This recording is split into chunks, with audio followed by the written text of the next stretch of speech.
it's difficult. Children sleep in your bed. This is part of having children. It's very important for a child's development to sleep in the grown-up's bed because their bones are growing in particular directions. You see, what happens is children are actually very sophisticated. They sleep in your bed for a reason. The child is born, it takes a look around, it thinks, well, this isn't quite what I'd hoped for. These people are idiots. I wouldn't have painted the house like this at all. But I've got to make the best of it. So how do I've got to maximize my resources. So the key thing is to stop these people having any more children. So children get urine samples sent through the post and sprinkle it on their beds. They're busy people, they don't have time to pee the beds themselves. And then they crawl into your bed, and because their bones are growing and everything, they can only sleep in certain positions, obviously. The crucifix and the swastika tend to be the most popular. Sometimes a combination of the two. But the thing that really relaxes a child is to have the big toenails lodged squarely in your respective genitalia. That ensures a blissful night's slumber. Then the sexual kidnapping is complete. No touchy-touchy, no kissy-kissy. You two need lots of sleep. I have many questions for tomorrow. Very important.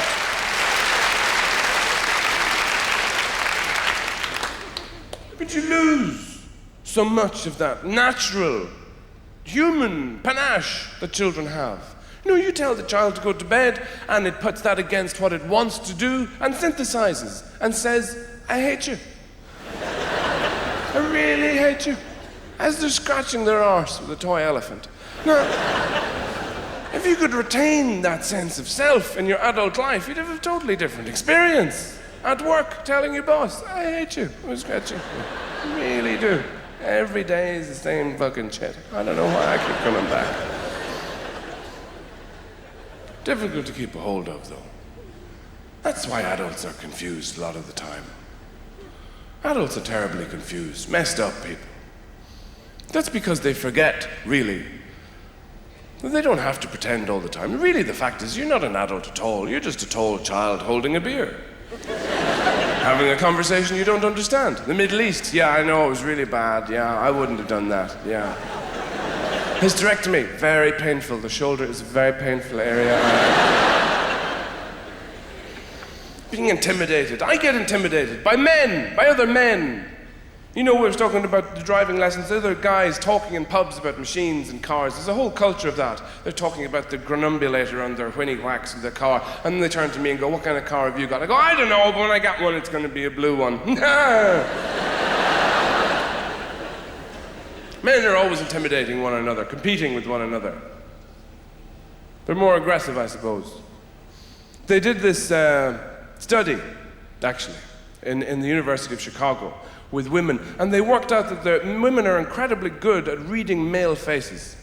There's two types, apparently. There's a kind of round, soft, sensitive-faced person who's a good person to have around and is good for you, good for a family, gentle and caring and can empathize. And then there's the other type, which is more kind of stronger jawed, more masculine looking, smaller eyes.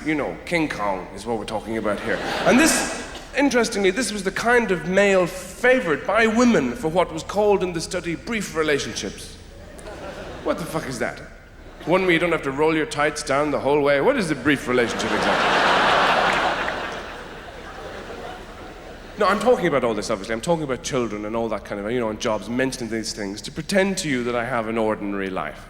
And this is because I'm relating to you, and you're ordinary people, looking up at me with a mixture of awe, envy, and lust. And the thing is, my life is very different. I can't pretend it's not. When you go to work in the morning and you're going to the newsagent and everything to get your lunch of crisps and fags or stones or whatever it is you people live on, it's a long time since I lived in a house or ate food.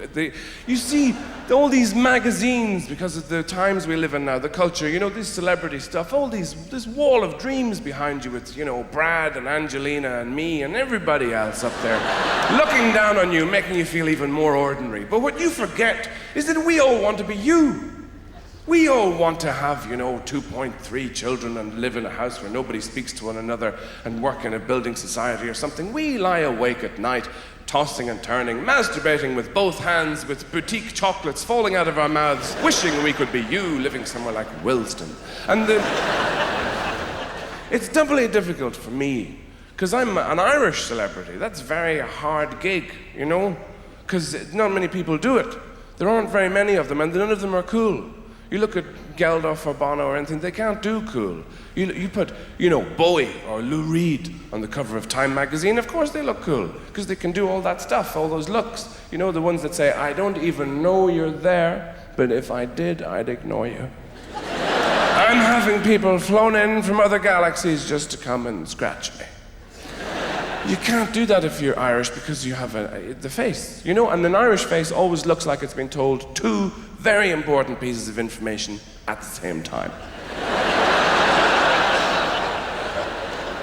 At one shoulder, somebody's just run up and said, you've just won 100,000,000 pounds and loads of stuff. And at the other shoulder, somebody's just whispered in their ear, but you only have 3 minutes to live. That's why everybody looks like this.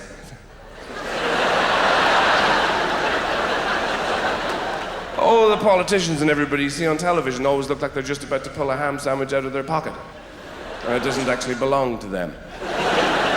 Ladies and gentlemen, that is the first bit. I'm going to go away and I'll see you in a little... Well, thank you. Bye.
Thank you for sharing.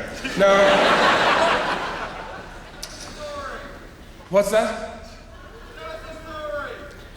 I appreciate everything you've done. I loved your early work. I think it's only getting better.